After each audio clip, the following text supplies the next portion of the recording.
कहानी की शुरुआत एक नौजवान लड़के से होती है जो सड़क के किनारे शादी ब्याह के मामलों में माहिर एक ज्योतिषी के तौर पर अपना काम शुरू करता है। एक लड़की उसके पास आती है और अपना भविष्य जानने को कहती है।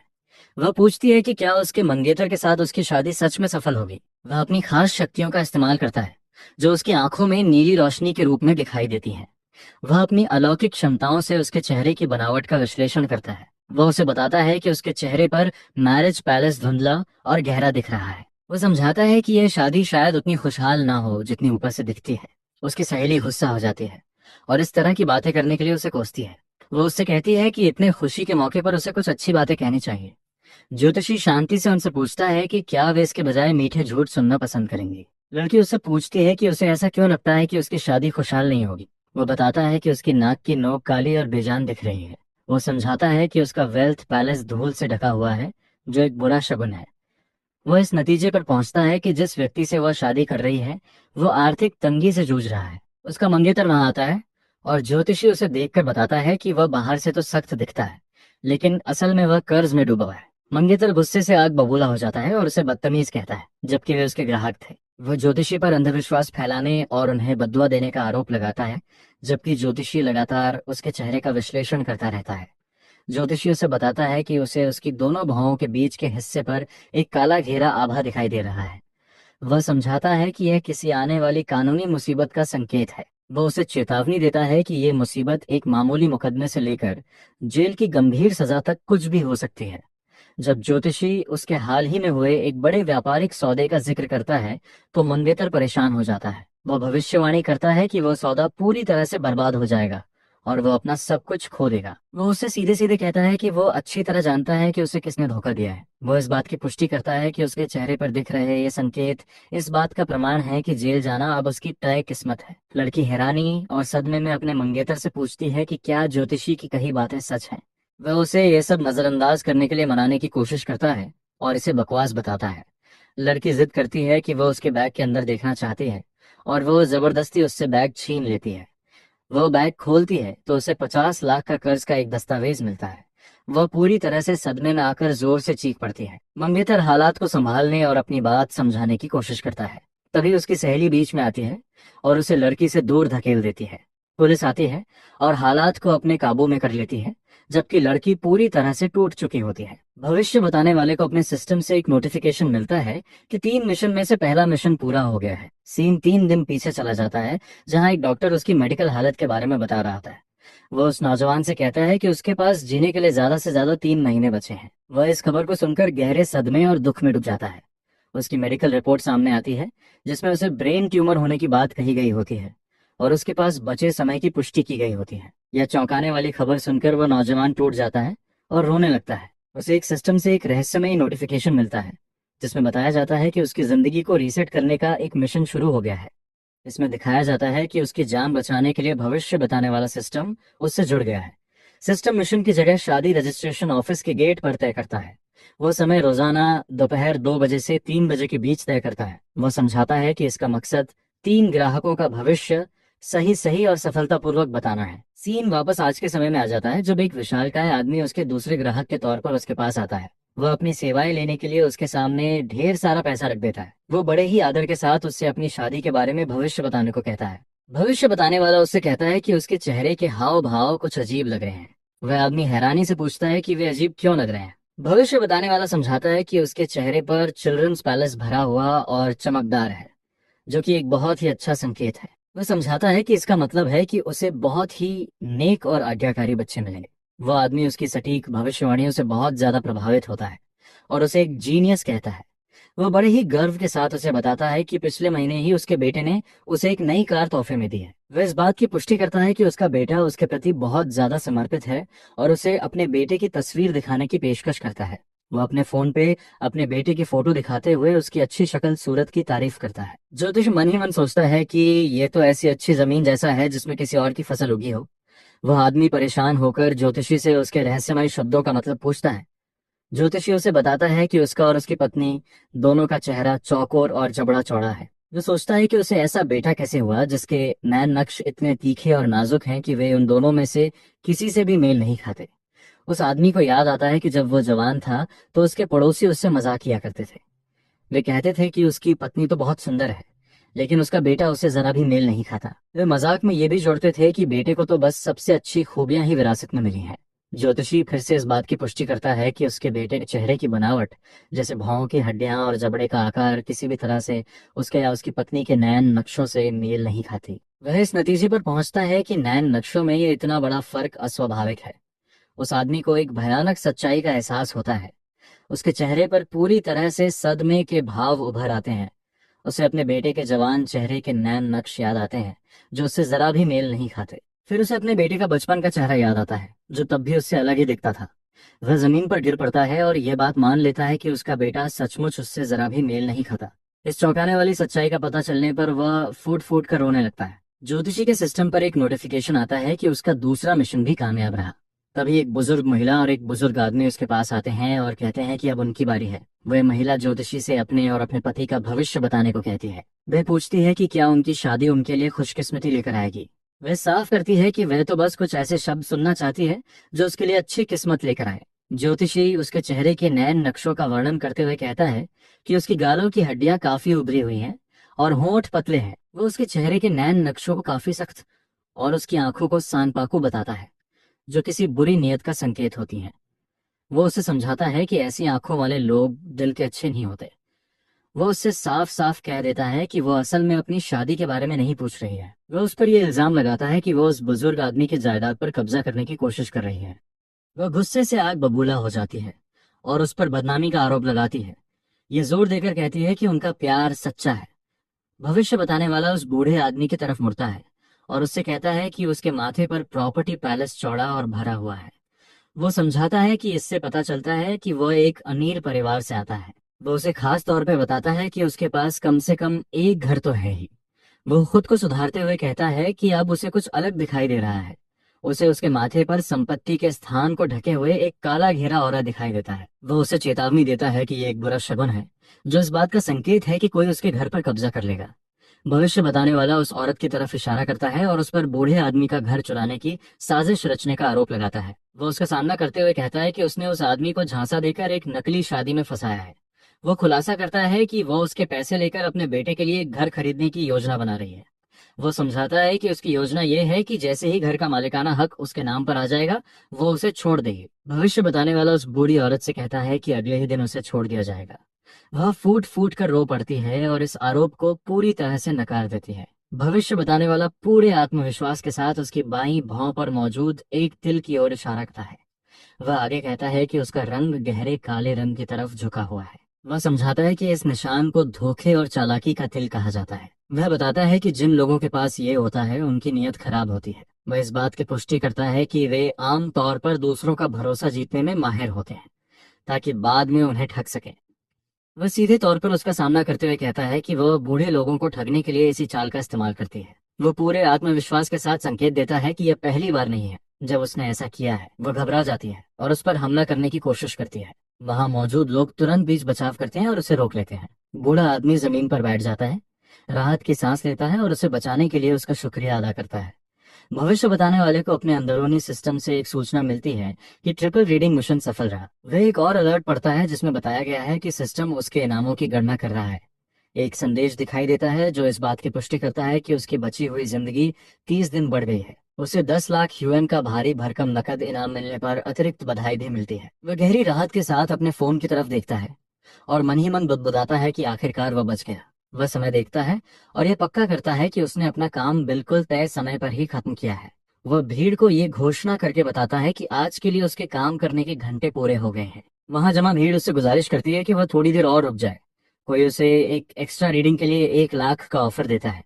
जिस लड़की की उसने पहले मत की थी, वह आगे आती है और उसे आधा मिलियन का ऑफर देती है।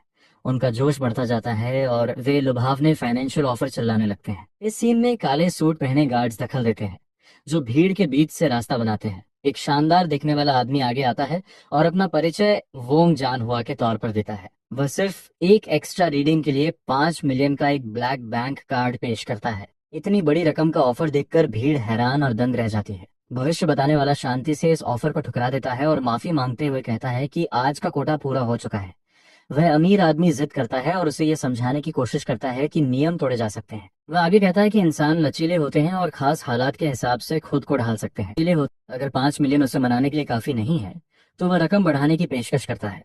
भविष्य बताने वाला इस पेशकश को नजरअंदाज कर देता है और अपने फोन की तरफ देखता है, ये देखते हुए कि लगभग 3 बज गए हैं। वो पूरी दृढ़ता से दोहराता है कि अब उसके जाने का समय हो गया है और वो अपना मन नहीं बदलेगा। वह अपना बैग उठाता है और चला जाता है। उस शक्तिशाली नेता को हाथ में अपना कार्ड लिए वहीं खड़ा छोड़ देता है। वह अमीर आदमी सिविल मामलों के दफ्तर के सामने इस तरह ठुकराए जाने से हैरान परेशान खड़ा रहता है। भीड़ ये सोचती है कि इस आदमी ने अपनी आधी जिंदगी दूसरों से अपनी बात मनवाते हुए बताई है। वे इस बात पर हैरान होते हैं कि यह पहली बार है जब वह किसी ऐसे इंसान से मिला है जिसे पैसे का लालच नहीं दिया जा सकता।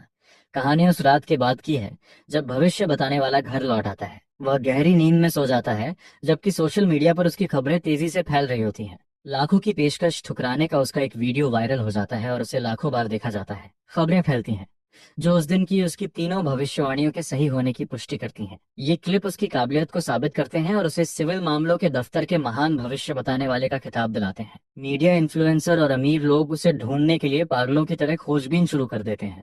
उसे ढूंढने के लिए दी जाने वाली रकम 7 अंकों से भी ज्यादा यानी बहुत बड़ी हो जाती है। इन अमीर लोगों का सपना बस उससे एक शब्द बात करना रह जाता है। एक नए मिशन का नोटिफिकेशन मिलने पर भविष्य बताने वाला अचानक जाग जाता है। ये मिशन रात के समय आपराधिक जांच भवन के सामने होने वाले हत्या के मामलों से जुड़ा होता है। इसमें यह शर्त होती है कि इस बार भविष्य बताने के लिए टैरो कार्ड का इस्तेमाल करना होगा। उसका लक्ष्य आपराधिक मामलों से जुड़े 3 क्लाइंट्स को ढूंढना होता है। उसे उनकी किस्मत बताने और पूरी सटीकता के साथ उनके राज खोलने में कामयाब होना होता है। वह रात के समय गहरे रंग के सर्दियों वाले कपड़े पहनकर आपराधिक जांच भवन की ओर निकल पड़ता है। वह अपनी जगह चुनता है और टैरो कार्ड्स के साथ साथ हत्या के मामलों में अपनी विशेषज्ञता बताने वाला एक बोर्ड भी लगा देता है। एक पुलिस अफसर उसे देख लेता है और तेजी से गुस्से उसकी तरफ बढ़ता है। वो उसके चेहरे के सामने चिल्लाते हुए पूछता है कि वो इतनी संवेदनशील और सुरक्षा वाली जगह पर क्या कर रहा है। वो उसे डांटते हुए पूछता है कि क्या उसे इस बात का अंदाजा भी है कि वो किस इमारत के सामने बैठा है। वो उसे सख्ती से याद दिलाता है कि यह जगह कोई रात का बाजार नहीं है जहां वो अपनी सेवाएं दिखा सके। वो उसे सख्ती से आदेश देता है कि वो अपना सामान समेटे और तुरंत वहां से चला जाए। भविष्य बताने वाला थकी हुई आवाज में जवाब देता है और कहता है कि उसके काम से न तो किसी के आने जाने में कोई रुकावट आ रही है और न ही किसी के काम में कोई बाधा पड़ रही है। वो उससे मिन्नत करता है कि उसे अपना काम खत्म करने के लिए बस 2 घंटे और रुकने दिया जाए। अफसर उसकी इस गुजारिश को साफ साफ ठुकरा देता है और उसे 1 मिनट भी रुकने देने से मना कर देता है।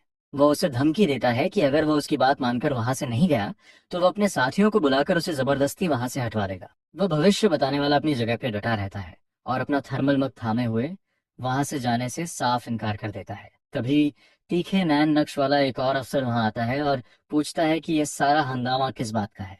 बाहर एक सीनियर जासूस ये देखने के लिए इमारत से बाहर आता है कि आखिर चल क्या रहा है। भविष्य बताने वाला इस मौके का फायदा उठाता है और उस जासूस से बात करते हुए दावा करता है कि उसके पास कोई बहुत ही अहम सबूत है। जासूस उस सबूत के बारे में दिलचस्पी और गंभीरता से पूछता है जिसके बारे में वो जानने का दावा करता है। भविष्य बताने वाला शांत भाव से जवाब देता है कि उसे अभी कुछ नहीं पता क्योंकि उसने अभी तक भविष्य नहीं पढ़ा है। जासूस को गुस्सा आता है, उसे लगता है कि वो उनका मजाक उड़ा रहा है और वो उसे तुरंत वहां से चले जाने का आदेश देता है। वह नाराज होकर उसे पूरी तरह से नजरअंदाज करते हुए वापस इमारत की ओर मुड़ जाता है। अचानक एक शानदार काली कार ब्रेक की जोरदार चीख के साथ इमारत के सामने आकर रुकती है। एक डरी हुई महिला कार से बाहर निकलती है और मदद के लिए पुलिस की ओर दौड़ती है। वह घुटनों के बल गिर पड़ती है, फूट फूट कर रोने लगती है और जासूसों से किसी भी नई खबर के लिए मिन्नतें करती है। वो जासूस का जैकेट पकड़ लेती है और आंसुओं के बीच उससे गुजारिश करती है कि अगर उन्हें उसकी बेटी मिल गई हो तो उसे बताएं। जासूस उसकी दुखद हालत देखकर उसके प्रति सहानुभूति जताता है और उसे खड़े होने के लिए कहता है ताकि वो उसे शांत कर सके। वह समझाता है कि तलाशी दल इस समय निगरानी कैमरों की सावधानी पूर्वक जांच कर रहे हैं। वह उसे उठने में मदद करता है और इस बात की पुष्टि करता है कि पूरी दूसरी टीम बच्ची की तलाश में सड़कों की चप्पा चप्पा छान रही है। वह वादा करता है कि जैसे ही उन्हें कोई सुराग या जानकारी मिलेगी वे उससे संपर्क करेंगे। पति गुस्से में बीच में बोल पड़ता है। वह जासूसों पर चिल्लाता है और उन्हें याद दिलाता है कि 48 घंटे बीत चुके हैं। वह उन पर तलाशी के लिए उस सुनहरे समय को गंवाने का आरोप लगाता है जो उन्होंने खुद तय किया था। वह टूटे हुए दिल से समझाता है कि उसे जिंदा पाने की उम्मीद हर गुजरते मिनट के साथ कम होती जा रही है। वो पूरी तरह से टूटकर पूछता है कि वे अब तक कोई भी सबूत ढूंढने में नाकाम क्यों रहे। भविष्य बताने वाला भी बातचीत में शामिल हो जाता है। वो मदद की पेशकश करता है और उनमें से किसी एक से टैरो कार्ड निकालने के लिए कहता है। जासूस गुस्से से आग बबूला हो जाता है और उसके मुंह पर चिल्लाते हुए उसे चुप रहने और बीच में दखल न देने के लिए कहता है। पिता दौड़कर भविष्य बताने वाले के पास जाता है। वह भावुक होकर उसे चुनौती देता है कि वह अपनी शक्तियों का इस्तेमाल करके उसकी लापता बेटी का पता लगाए। जासूस उसे पीछे धकेलने और शांत करने की कोशिश करता है। वह जोर देकर कहता है कि ये नौजवान महज एक धोखेबाज है। पिता पुलिस का विरोध करता है क्योंकि वो भविष्य बताने वाले को अपनी आखिरी उम्मीद मानता है, जबकि पुलिस अपने मिशन में नाकाम रही है। वो भविष्य बताने वाले को कोई भी रकम देने की पेशकश करता है जो वो चाहे, ताकि वो उन्हें उसकी बेटी तक पहुंचा सके। भविष्य बताने वाला शांत भाव से पैसे लेने से मना कर देता है और उससे कार्डों को फेंकने और अपने बाएं हाथ से कार्ड निकालने के लिए कहता है। पिता एक टैरो कार्ड निकालता है जिसमें एक नीले चांद के सामने 3 तलवारें एक दूसरे को काटती हुई दिखाई देती हैं। भविष्य बताने वाला गला साफ करते हुए निकाले गए कार्ड को पढ़ता है और पाता है कि वह 3 ऑफ स्वॉर्ड्स तलवारों का 3 उल्टा है, जिसका मतलब है कि तकलीफ अब कम हो रही है। वो अपना ध्यान केंद्रित करता है क्योंकि उसका आंतरिक तंत्र उसे बताता है कि अब कष्ट समाप्त होने वाला है। ये तंत्र लापता बच्ची के आसपास के वातावरण की विशेषताओं का विश्लेषण करना शुरू कर देता है। ये पता लगाता है कि जहां वह बच्ची है वहां बहुत ज्यादा नमी है और धातुओं के टकराने की आवाजें आ रही हैं। ये अपने डेटा में आसपास के वातावरण में तेज रसायनों की गंध मौजूद होने की जानकारी भी जोड़ लेता है। भविष्य बताने वाला सभी को आश्वस्त करता है कि वह बच्ची अभी भी जीवित है। ये अच्छी खबर सुनकर माँ जमीन पर गिर पड़ती है और खुशी से रोने लगती है। वो सीधे पुलिस से बात करता है और उन्हें बताता है कि बच्चा शहर के उत्तरी हिस्से में है। वो आगे कहता है कि जिस जगह पर वह है उसके पास कोई पानी का स्रोत है। वो बताता है कि उसके आसपास का इलाका सुनसान और बहुत खुला खुला सा लगता है। वह इस बात की पुष्टि करता है कि उस इलाके में घंटियों की आवाज साफ साफ सुनी जा सकती है। पता चलता है कि यह विवरण किसी सुनसान बंदरगाह या शिपिंग डॉक से मेल खाता है जहाँ ढेर सारी क्रेनें मौजूद हैं।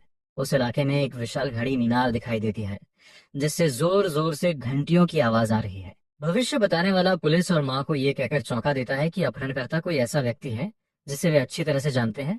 वो बताता है कि अपहरणकर्ता से पेंट की बहुत तेज गंध आ रही है।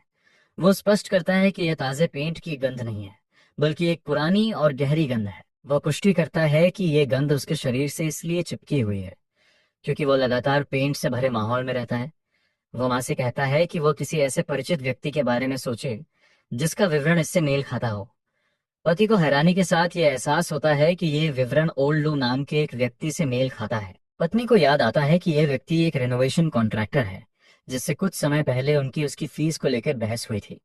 वह आगे बताती है कि उनकी पिछली लड़ाई के दौरान उस व्यक्ति ने उन्हें धमकियां दी थीं और उनके साथ बहुत ही कठोर शब्दों का इस्तेमाल किया था। पिता इस बात की पुष्टि करते हैं कि उस दिन वह कॉन्ट्रैक्टर अपने औजार लेने के लिए उनके घर आया था। उन्हें अच्छी तरह से याद है कि उस समय उससे पेंट की बहुत तेज गंध आ रही थी। जासूस फोन पर अपने आदमियों को तुरंत कॉन्ट्रैक्टर लियू जियान मिन की जांच करने का आदेश देता है। वह मांग करता है कि जितनी जल्दी हो सके उसकी भौगोलिक स्थिति का पता लगाया जाए। पुलिस की गाड़ियां तलाशी के लिए तेजी से निकल पड़ती हैं, जबकि भविष्य बताने वाला वहीं शांति से बैठा रहता है। वह अपने मग की ओर देखता है, तभी सिस्टम से उसके मिशन की प्रगति के बारे में जानकारी देता है।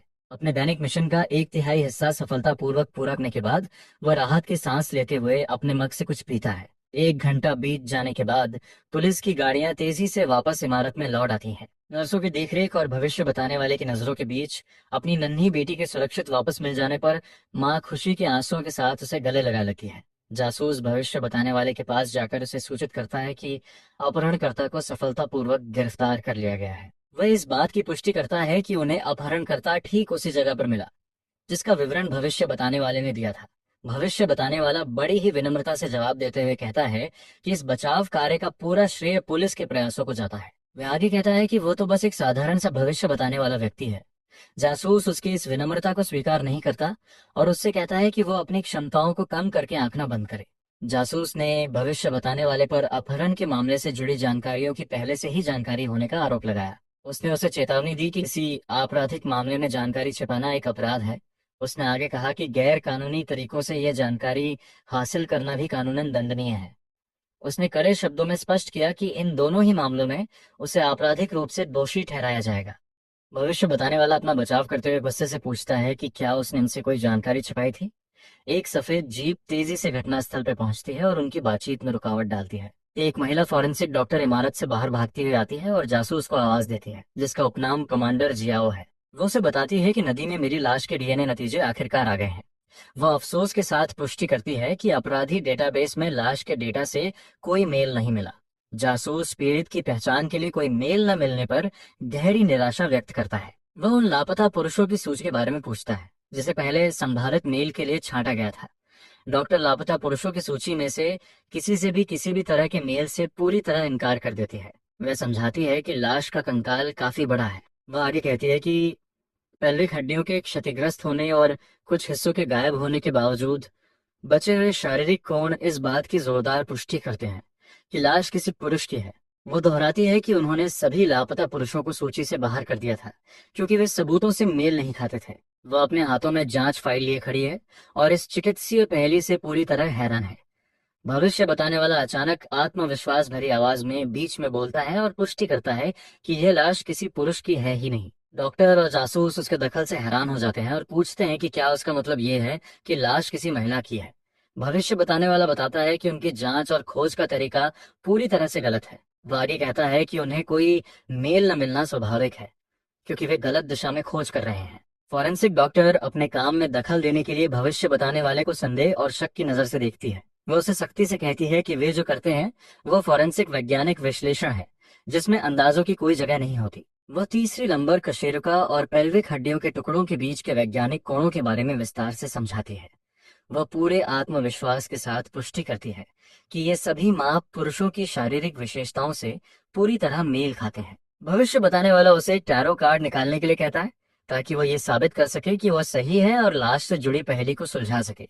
वह एक कार्ड निकालती है जिसमें उसे टेम्परेंस एम्प्रेस का एक अलग रूप दिखाई देता है। यह कार्ड एक गर्भवती महारानी के चित्र के माध्यम से, जिसका पेट फटा हुआ है, बहुतायत के भ्रम की ओर इशारा करता है।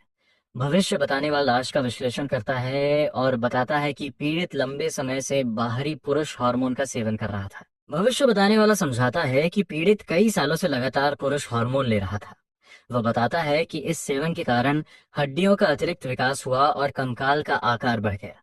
भविष्य बताने वाला सबको तब चौंका देता है जब वह बताता है कि पीड़ित असल में एक पेशेवर एथलीट थी। वह उसकी खासियत को बेहद सटीक ढंग से पहचानता है और बताता है कि वह फेंकने वाले खेलों, थ्रोइंग, ट्रैक और फील्ड खेलों का अभ्यास करती थी। वह एम्प्रेस कार्ड के प्रतीकों का विश्लेषण जारी रखता है जो मातृत्व का प्रतिनिधित्व करता है। वह एक दुखद बात बताता है, उसकी हत्या से ठीक पहले उसका गर्भपात हुआ था। वह एक और संभावना जताता है कि अपराध होने से ठीक पहले उसने शायद किसी बच्चे को जन्म दिया हो। डॉक्टर हैरानी से इस पर आपत्ति जताती है और कहती है कि यह असंभव है क्योंकि शरीर का गर्भाशय पूरी तरह से गायब है। वह अविश्वास से सोचती है कि उसने बिना किसी मेडिकल जांच के इतनी सटीक बातें कैसे पता लगा ली। भविष्य बताने वाला शांत भाव से जवाब देता है और उससे कहता है कि वह शरीर के प्यूबिक सिम्फिसिस श्रोणि संधि वाले हिस्से की सतह को दोबारा जांचे। वह उसे ठीक ठीक बताता है कि उस खास हड्डी वाले हिस्से के पिछले डॉर्सल भाग को देखें।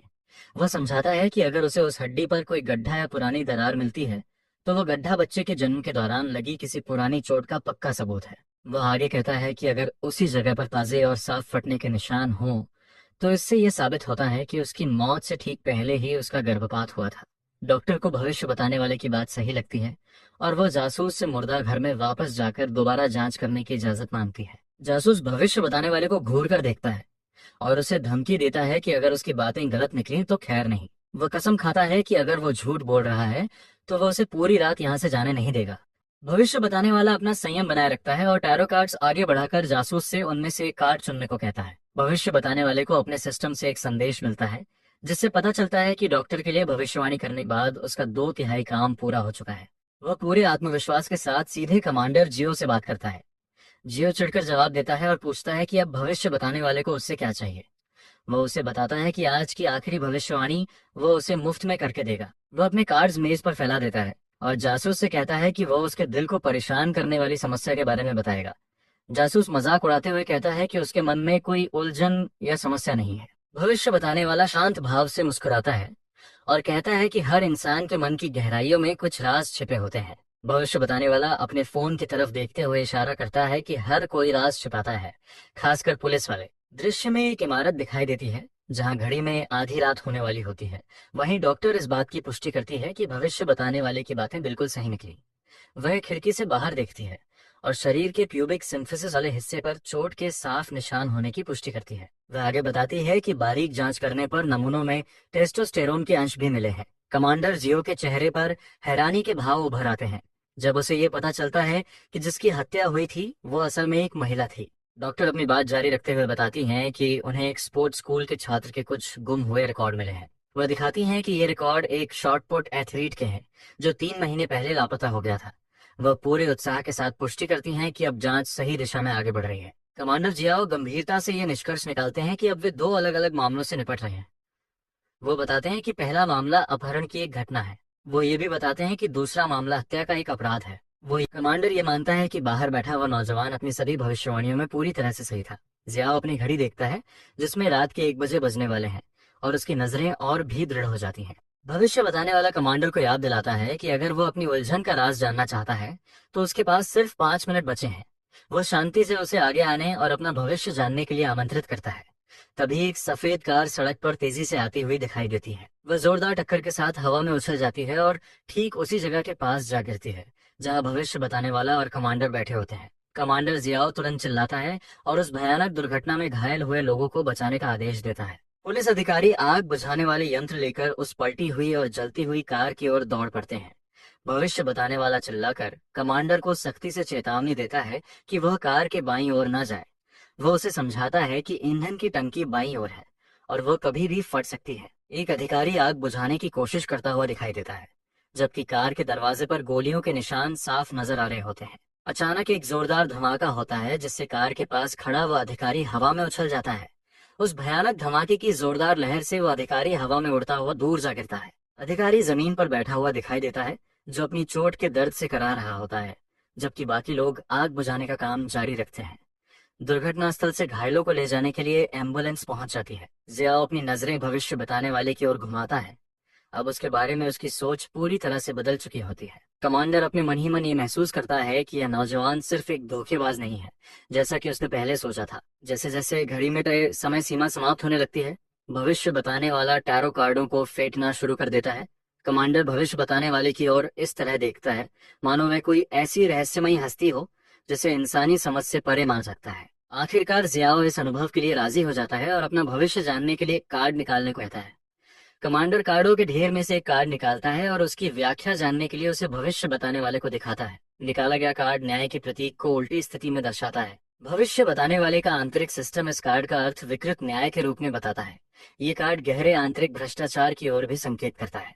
सिस्टम उस राज से जुड़ी बुनियादी जानकारियां निकालना शुरू कर देता है जिसे कमांडर जियाओ छिपा कर रखे हुए हैं। भविष्य बताने वाला कमांडर को यह कहकर चौंका देता है कि उसकी बंदूक से ठीक एक गोली गायब है। भविष्य बताने वाला 3 साल पहले के एक पुराने नशा विरोधी मामले का जिक्र छेड़ता है। वह आगे बताते हैं कि जीईयू ऑपरेशन के दौरान उनके गुप्त मुखबिर की बेरहमी से हत्या कर दी गई थी। भविष्य बताने वाला समझाता है कि कमांडर को हमेशा यही लगता रहा कि ड्रग डीलरों ने ही मुखबिर की पहचान उजागर की थी, लेकिन भविष्य बताने वाला उन्हें यकीन दिलाता है कि टैरो कार्ड्स में एक बिल्कुल ही अलग सच्चाई छिपी हुई है। कमांडर बेहद तनाव और बेचैनी के साथ इन शब्दों के पीछे का असली मतलब पूछते हैं। भविष्य बताने वाले ने अपनी उंगली से इशारा करते हुए इस बात की पुष्टि की कि जिस व्यक्ति ने गुप्त जानकारी लीक की थी और जिसने ही वह जानलेवा गोली चलाई थी वह इस समय उसी इमारत के अंदर मौजूद है जिसके सामने वे खड़े हैं। भविष्य बताने वाले ने जोर देकर कहा कि वह गद्दार कमांडर के बहुत करीब ही कहीं छिपा हुआ है। उसने एक निर्णायक सबूत भी पेश किया कि उस गद्दार की बंदूक से आज भी वह खास गोली गायब है।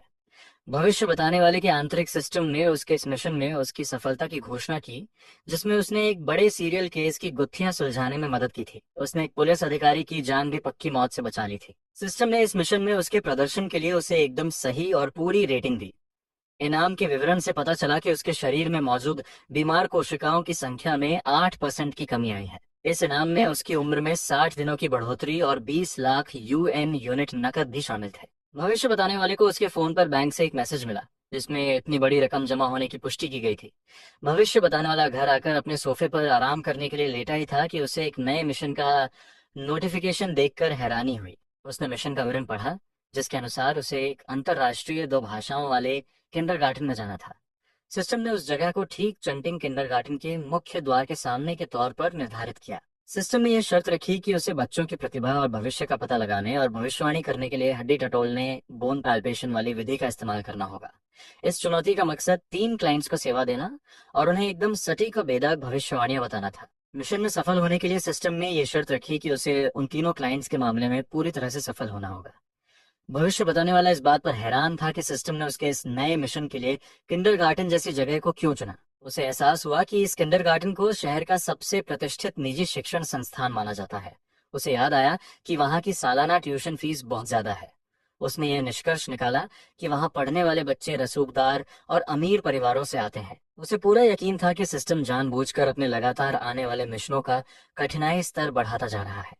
भविष्य बताने वाले ने अपने पिछले मिशन से मिले शानदार इनाम के बारे में सोचा। उसे उदासी के साथ याद आया कि उसकी बची हुई जिंदगी अब 4 महीने से ज्यादा नहीं है। उसने सोचा कि अगर उसने इन मिशनों को करना बंद कर दिया तो इसके कितने भयानक परिणाम हो सकते हैं। वह अच्छी तरह जानता था कि उसके शरीर में मौजूद कैंसर की कोशिकाएं उसे अब और ज्यादा समय नहीं देंगी। अगले दिन जब भविष्य बताने वाला वहां पहुंचा तो उसने देखा कि किंडरगार्टन के गेट के सामने चारों ओर लग्जरी कारें खड़ी हैं। उसने बच्चों की प्रतिभा और भविष्य बताने की सेवाएं देने वाला अपना गत्ते का बोर्ड वहां लग दिया। लाठियां लिए 2 सुरक्षा गार्ड मुख्य द्वार की ओर बढ़ते हैं। उनमें से एक भविष्य बताने वाले से तीखे स्वर में पूछता है कि वह वहां क्यों है और उस जगह पर क्यों बैठा है।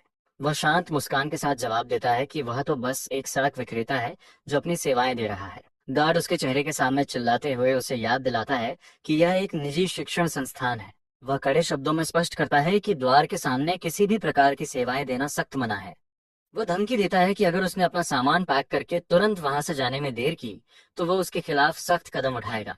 जोशी अपने पैरों से जमीन पर खींची गई एक लाल लकीर की ओर इशारा करता है और समझाता है कि वह शहर के सार्वजनिक फुटपाथ पर खड़ा है। वह उसे समझाता है कि किंडरगार्टन की निजी सीमाएं पास की सीढ़ियों से शुरू होती हैं, न कि फुटपाथ से। वह पूरे आत्मविश्वास के साथ जोर देकर कहता है कि उसने निजी संपत्ति की कानूनी सीमाओं को पार नहीं किया है। गार्ड उसकी दलीलों को खारिज कर देता है और लकीरों की परवाह किए बिना उसकी वहां मौजूदगी को अस्वीकार्य मानता है। गार्ड तर्क देता है कि उसके वहां बैठने और उसके पहनावे की वजह से सड़क की आम शक्ल सूरत खराब हो रही है। ज्योतिषी अपना बचाव करते हुए कहता है कि वो आपातकालीन रास्तों या आग बुझाने वाली गाड़ियों के रास्तों में कोई रुकावट पैदा नहीं कर रहा है। ज्योतिषी अपना स्मार्टफोन निकालता है और गार्ड को चेतावनी देता है कि अगर उसने हिंसा का इस्तेमाल करने की कोशिश की तो वो उसके खिलाफ अत्यधिक बल प्रयोग करने के लिए औपचारिक शिकायत दर्ज कराएगा। वो आगे कहता है कि वो इस घटना का वीडियो बनाने और उसे सोशल मीडिया पर पोस्ट करने में जरा भी नहीं हिचकिचाएगा। इस धमकी के बाद गार्ड थोड़ा पीछे हट जाता है और उसे गेट से जितना हो सके दूर रहने का आदेश देता है। वह जोर देकर कहता है कि उसे अपने बच्चों को लेने आने वाले माता पिता की आवाजाही में कोई रुकावट नहीं डालनी चाहिए। लाल रंग की पोशाक पहने और अपने बच्चे का हाथ थामे एक संभ्रांत महिला उसकी पहली ग्राहक बनकर उसके पास आती है। महिला उत्सुकता से पूछती है कि ज्योतिषी उसके बच्चे के भविष्य के बारे में क्या बढ़िया बता सकता है। ज्योतिषी शांति से समझाता है कि वह भविष्य पढ़ सकता है और किसी की प्रतिभा को पहचान सकता है। वह आगे कहता है कि इस जांच के लिए फीस ग्राहक की मर्जी पर निर्भर करती है। महिला ये देखकर हैरान रह जाती है कि यह सेवा कितनी सस्ती और आसान है। वह अपने छोटे बच्चे को उसकी ओर धकेलती है और उससे बच्चे की क्षमताओं की जांच करने के लिए कहती है। वह यह जानने की इच्छा जाहिर करती है कि क्या उसका बच्चा भविष्य में हार्वर्ड यूनिवर्सिटी में दाखिला पाने के योग्य है। वह सोचती है कि कहीं उसका शैक्षणिक भविष्य येल यूनिवर्सिटी में तो नहीं है। वह शीखी बघारते हुए कहती है कि उसका परिवार पहले से ही उसके प्रतिष्ठित विश्वविद्यालय में दाखिले के भविष्य की तैयारी कर रहा है। वह समझाती है कि उन्होंने विशेष रूप से इन नामी गिरामी विश्वविद्यालयों के लिए एक बहुत बड़ा फंड तैयार किया है। बच्चा गुस्सा हो जाता है, इस बातचीत को सिरे से खारिज कर देता है और चीखते हुए कहता है कि उसे मांस खाना है। ज्योतिषी उसकी कलाई पकड़ता है ताकि वह अपनी हड्डी पढ़ने वाली प्रणाली को सक्रिय कर सके। वह महिला से मुस्कुराते हुए कहता है कि उसके बच्चे के लिए हार्वर्ड और येल में दाखिले का तो सवाल ही पैदा नहीं होता। ये भविष्यवाणी सुनकर महिला के चेहरे पर निराशा और अत्यधिक हताशा के भाव उभर आते हैं।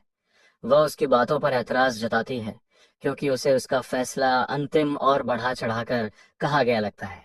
वह अपने बच्चे का बचाव करती है, ये कहते हुए कि उसके लालच और खाने के प्रति उसके प्यार के बावजूद वह बेहद और साफ तौर पर होशियार है। वह दावा करती है कि पियानो टीचर ने उसे बजाते समय उसके हाथों के आकार और मजबूती की तारीफ की थी। वह उससे गंभीरता से पूछता है कि क्या वह सचमुच कड़वा सच सुनना चाहती है। वह गुस्से और जज्बात के साथ जवाब देती है और इस बात की पुष्टि करती है कि उसे पहले से ही पता था कि उसका हार्वर्ड में दाखिला मिलना कितना मुश्किल है। वह हाथ से इशारा करते हुए समझाता है कि उसके लिए सबसे सही जगह कोई टॉप कुकिंग स्कूल है। वह पुष्टि करता है कि वह एक उत्कृष्ट छात्र और पाक कला में प्रतिभावान बनेगा। निस्संदेह वह आसपास खड़े लोगों की हंसी के बीच क्रोधित हो जाती है और उस पर बकवास करने का आरोप लगाती है। वो चिल्लाती है और पूछती है कि क्या उसे पता है कि वो उसकी शिक्षा और पालन पोषण पर सालाना कितना भारी खर्च करती है। वो पियानो, घुड़सवारी और गोल्फ सहित उसके महंगे पाठों की सूची देती है। वो बताती है कि अकेले उसके निजी ट्यूटरों का खर्च ही सालाना 20 लाख अमेरिकी डॉलर से अधिक है। वो अपने बेटे को महज रसोइया कहकर उस पर अपना अत्यधिक क्रोध और अपमान व्यक्त करती है। वह समझाता है कि वित्तीय खर्च का असली प्रतिभा से कोई लेना देना नहीं है। वह बताता है कि उसकी कलाई की हड्डियां हालांकि वसा की एक परत से ढकी हुई हैं, लेकिन सावधानी पूर्वक जांच और गहन स्पर्श से पता चलता है कि वे औसत लोगों की तुलना में कहीं अधिक चौड़ी और मजबूत हैं। वह आगे कहता है कि उसकी उंगलियों के जोड़ों में असाधारण और दुर्लभ लचीलापन है। वह बताता है कि प्राचीन काल में इस कंकाल संरचना को खींचने और हथौड़ा मारने वाले हाथ कहा जाता था, जो कौशल का प्रतीक था। वह इस प्राचीन शब्द से प्रभावित होती है और मानती है कि यह महान महत्व और उच्च प्रतिष्ठा का प्रतीक है। वह मुस्कुराता है और पुष्टि करता है कि यह शारीरिक बनावट वास्तव में अद्भुत और अद्वितीय है। वह ये समझाकर उसे चौंका देता है कि इस तरह की शारीरिक बनावट को पेशेवर रूप से वॉक थ्रू करने के लिए एक जन्मजात और उत्तम प्रतिभा माना जाता है। वह बच्चे की उंगलियों का वर्णन करते हुए कहता है कि वे मोटी और छोटी हैं, जिससे उसका नियंत्रण बेहतर होता है। वह बताता है कि उसकी हथेलियां मोटी हैं और स्वाभाविक रूप से तेज गर्मी सहन कर सकती हैं। वो पुष्टि करता है कि इन विशेषताओं के कारण उसमें तापमान को नियंत्रित करने की सटीक और उत्तम क्षमता है। वह बच्चे से पूछता है कि क्या उसे वाकई पियानो बजाना उतना ही पसंद है जितना उसकी माँ कहती है। छोटा बच्चा गुस्से से चिल्लाता है कि उसे इससे नफरत है और इसकी आवाज उसे भद्दी और परेशान करने वाली लगती है। वह अपने शिक्षक के मेट्रोनोम से होने वाली अत्यधिक झुंझलाहट की शिकायत करता है। माँ गुस्से से अपने बच्चे को डांटती है और उसे इन शर्मनाक बातों को बताने से रोकने की कोशिश करती है। वो उसे याद दिलाती है कि उसने कल अपनी दादी के लिए एक गाना बहुत अच्छे से बजाया था। वो मासूमियत से स्वीकार करता है कि उसने ऐसा केवल दादी को धोखा देकर उनसे फास्ट फूड खरीदने के लिए किया था। वह भावुक होकर अपनी मुट्ठियां भींचता है और अपनी हैरान माँ पर गुस्से से चिल्लाता है। वह जोर जोर से शिकायत करता है कि उसकी माँ द्वारा उसके लिए बनाया गया खाना कितना बेस्वाद है। वह इस बात की पुष्टि करता है कि उसके खाने में स्वाद की कमी है और उसमें केवल तीखा नमकीन स्वाद है। वह घर में नौकरानी द्वारा पकाए गए स्वादिष्ट मांस की बहुत प्रशंसा करता है। वो बिल्कुल ठीक ठीक बताते हैं कि स्वाद को संतुलित करने के लिए वो बर्तन में पीले रंग की मिश्री का एक बड़ा टुकड़ा कैसे डालती है। वह खाना पकाने की प्रक्रिया का अपना वर्णन ये बताकर पूरा करते हैं कि रंग और स्वाद को और बेहतर बनाने के लिए वो उसमें गाढ़ा सोया सॉस डालती हैं। वह भविष्य बताने वाला गंभीरता से समझाता है कि उसकी स्वाद इंद्रियां आम लोगों की तुलना में 10 गुना ज्यादा संवेदनशील हैं। वह इस बात की पुष्टि करता है कि उसके पास स्वादों का सटीक विश्लेषण करने और उन्हें चखने का एक अनोखा जन्मजात और दैवीय वरदान है। वह आगे चेतावनी देते हुए कहता है कि उसे जबरदस्ती पियानो सिखाना एक होनहार 3 स्टार मिशेलिन शेफ के भविष्य को पूरी तरह से बर्बाद करने जैसा होगा। माँ अपने बेटे के खाना पकाने के क्षेत्र में उज्जवल भविष्य के बारे में सुनकर पूरी तरह से हैरान रह जाती है। वह एक पल के लिए हिचकिचाती है, अपने हाथ में रखे पैसों को देखती है, फिर उलझन में अपने बेटे और उस भविष्य बताने वाले को देखती है। वह अपनी हार मानकर समर्पण करते हुए सीढ़ी पर बिछी चटाई पर नोट फेंक देती है। वह उस भविष्य बताने वाले से तीखे स्वर में बात करती है और उसकी नर्मम ईमानदारी की क्रूरता को स्वीकार करती है। वह वास्तविकता के आगे झुक जाती है और अपने बेटे से कहती है कि अगर वह सच में खाना बनाना चाहता है तो वह उसे वे स्वादिष्ट चिकन डिश बनाना सीखने की इजाजत देती है जो उसे बहुत पसंद है। माता पिता उस भविष्य बताने वाले के चारों ओर जमा हो जाते हैं। वे उससे प्रभावित होकर उससे अपने बच्चों की जांच तुरंत करने के लिए कहते हैं। एक माँ शिकायत करती है कि उसका बेटा हमेशा भटका हुआ रहता है और ख्यालों में खोया रहता है और वह मदद की गुहार लगाती है। वह अमीर आदमी जो पहले दिखाई दिया था बीच में दखल देता है और घमंड से घोषणा करता है कि वह दूसरा ग्राहक है और उसकी बेटी उसके साथ है। वो दावा करता है कि भविष्य बताने वाले ने पहले बच्चे के साथ जो किया वो कोई असली हुनर नहीं है जिसकी तारीफ की जाए। वह इसका ये कहकर बचाव करता है कि उस छोटे मोटे लड़के की बनावट ही सीधे तौर पर खाने और खाना पकाने के प्रति उसके प्यार को दर्शाती है। वह मजाक उड़ाते हुए कहता है कि कोई भी जाहिर से नतीजे का आसानी से अंदाजा लगा सकता था। भविष्य बताने वाला उसकी इस बेइज्जती को नजरअंदाज कर देता है और उससे शांत और आत्मविश्वास से पूछता है कि वह असल में क्या जानना चाहता है। वह आदमी जवाब देता है कि वह उसकी काबिलियत को परखने आया है और यह देखने आया है कि क्या उसके पास सच में कोई प्रभावशाली अंतर्दृष्टि है। वह कहता है कि हर कोई उसे एक चमत्कार बताता है और उसके बारे में खबरें किसी किंवदंती की तरह फैलाता है। वह यह जानने की अपनी इच्छा की पुष्टि करता है कि क्या वह गहराई में उतरकर नंगा सच देख सकता है। वह अपनी शांत बेटी का परिचय वहां खड़े लोगों से करवाता है और उसे लिंशियान कहकर बुलाता है। वह जोर जोर से डींगे मारता है कि वह पूरे स्कूल में आधिकारिक तौर पर मान्यता प्राप्त जीनियस लड़की है। वह उसकी उपलब्धियों को गिनाता है और कहता है कि उसने 3 साल की उम्र में ही सैकड़ों जटिल और पुरानी कविताएं याद कर ली थी। वह आगे कहता है कि उसने 5 साल की उम्र में ही बेहतरीन हुनर के साथ जटिल मानसिक गणित में महारत हासिल कर ली थी। वह बताता है कि वह इस समय खुद ही उन्नत कैलकुलस की बुनियादी बातें सीख रही है। वहाँ खड़े लोग बहुत हैरान रह जाते हैं और एक छोटे से बच्चे की इसे पढ़ने की काबिलियत देखकर उनकी तारीफ की आवाजें बुलंद हो जाती हैं। कोई हैरानी और विस्मय में सोचता है कि क्या ये वही मशहूर जीनियस है जिसके बारे में लोग बातें करते हैं। वह आदमी भविष्य बताने वाले से कहता है कि वह सबके सामने अपनी कथित काबिलियत को साबित करने के लिए उसकी हड्डियों की जांच करे।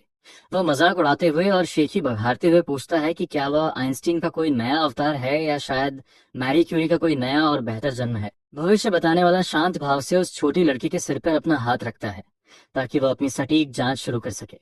ये सिस्टम उसके दिमाग और हड्डियों का विश्लेषण करता है और कुपोषण तथा अत्यधिक दबाव के कारण उसके विकास में आई रुकावट का पता लगाता है। इससे पता चलता है कि उसके दिमाग का तर्क वाला हिस्सा निष्क्रिय है और वह केवल यांत्रिक याददाश्त पर निर्भर रहती है। साथ ही वह एक तरह के मनोवैज्ञानिक आतंक में जी रही है और दूसरों को खुश करने की हद से ज्यादा कोशिश करती है। वह उसकी प्रतिभा को पूरी तरह से नकली मानता है और इसे केवल डर धमकी के कारण रटने की एक बहुत ज्यादा क्षमता के रूप में देखता है। उसे दुख के साथ एहसास होता है कि वह कोई जीनियस नहीं है, बल्कि उसके माता पिता ने जबरदस्ती उसे रटने वाली मशीन बना दिया है। वह आदमी घमंड से सोचता है कि परीक्षा के बाद वह चुप क्यों है और बोल क्यों नहीं पा रहा।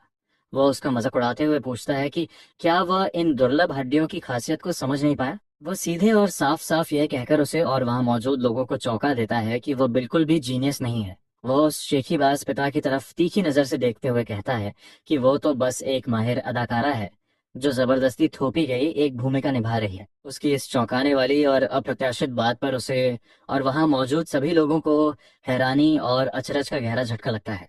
छोटी बच्ची ऊपर देखती है। पकड़े जाने की अचरज से उसकी आंखें छलक उठती हैं। पिता अपनी छोटी बच्ची से अपने सामने कविता सुनाना शुरू करने को कहता है। वह उसे एक बहुत ही मुश्किल शास्त्रीय कविता सुनाने के लिए उकसाता है ताकि वह अपनी काबिलियत का दिखावा कर सके। वह एक बनावटी मुस्कान के साथ बिना रुके कविता सुनाना शुरू कर देती है। वह जबरदस्त रवानी और एकदम सही याददाश्त के साथ कविता सुनाती चली जाती है। पिता की गर्व भरी नजरों के बीच वह लंबी लंबी पंक्तियां सुनाती रहती है। वह कविता का एक और हिस्सा बेहद सटीक ढंग से पूरा करती है। अचानक वह ज्योतिषी उसे बीच में ही रोक देता है और उसे चुप कराने के लिए उसकी माथे पर अपनी उंगली रख देता है। वह पिता से कहता है कि वह जो कुछ भी कह रही है उसका एक भी शब्द वह असल में समझ नहीं रही है। वह समझाता है कि वह तो बस आवाजों को रट रही है और उन्हें अपने दिमाग में यांत्रिक ढंग से दोहरा रही है। वह उसके दिमाग की तुलना एक रिकॉर्डिंग मशीन से करता है जो बिना किसी चेतना के बस वही दोहराती है जो उसमें डाला जाता है। पिता चिढ़ जाता है और पूछता है कि अगर उसमें यह हुनर है तो इसमें गलत क्या है। वो बच्ची का बचाव करते हुए कहता है कि उसकी याददाश्त अपने आप में एक तोहफा है। ज्योतिषी मानता है कि ये एक तोहफा है, लेकिन वो पूछता है कि इसके लिए बच्ची को कितनी भारी कीमत चुकानी पड़ रही है। वह पिता से कहता है कि वो बच्ची की उंगलियों को ध्यान से देखे। वो उन उंगलियों पर पड़े जख्मों और काटने के निशानों को दिखाता है जो बच्ची की अत्यधिक घबराहट का पक्का सबूत है। फिर वो बच्ची के सिर के पिछले हिस्से की हड्डियों की बनावट के बारे में एक और बात बताता है। वह इशारा करते हुए कहता है कि उसके सिर का पिछला हिस्सा चपटा होना और उसकी भौं की हड्डी की बनावट एक खास मानसिक स्थिति को दर्शाती है। वह इस नतीजे पर पहुंचता है कि जिन बच्चों की हड्डियों की बनावट ऐसी होती है वे अंदर ही अंदर तकलीफ झेल रहे होते हैं।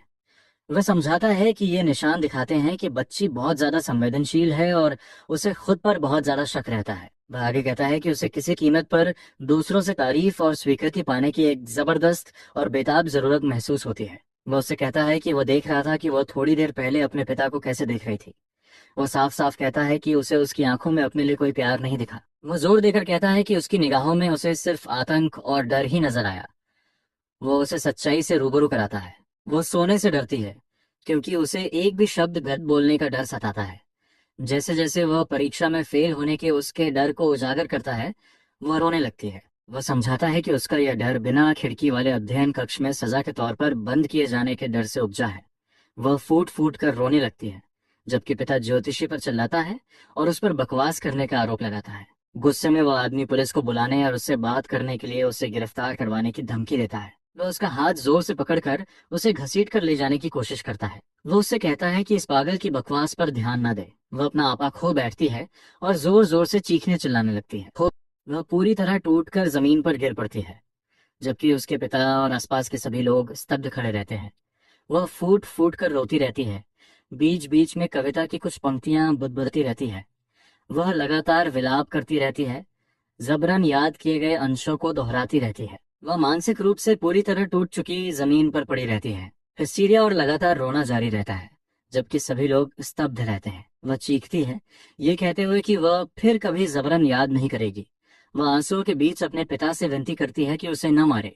वह भीड़ के सामने स्तब्ध और शर्मिंदा होकर पीछे हट जाता है और ऐसा करने से इनकार करता है। ज्योतिषी स्तब्ध पिता को सलाह देता है कि वह उसे जल्द से जल्द मनोचिकित्सक के पास ले जाए। वह कहता है कि अभी चिकित्सा सहायता मिलने से उसकी जान बच सकती है, इससे पहले कि बहुत देर हो जाए। वह चेतावनी देता है कि अगर वह 2 साल और इंतजार करेगा तो उसकी हालत और भी बदतर हो जाएगी। वह समझाता है कि लगातार दबा से अपरिवर्तनीय मानसिक और मनोवैज्ञानिक टूटन हो जाएगी। वह आगे कहता है कि लड़की अपनी तथाकथित प्रतिभा पूरी तरह खो देगी।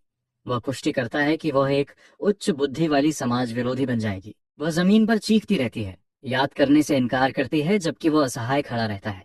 अपनी गलती का एहसास होने पर वह रोती हुई उसे गले लगाता है और माफी मांगता है।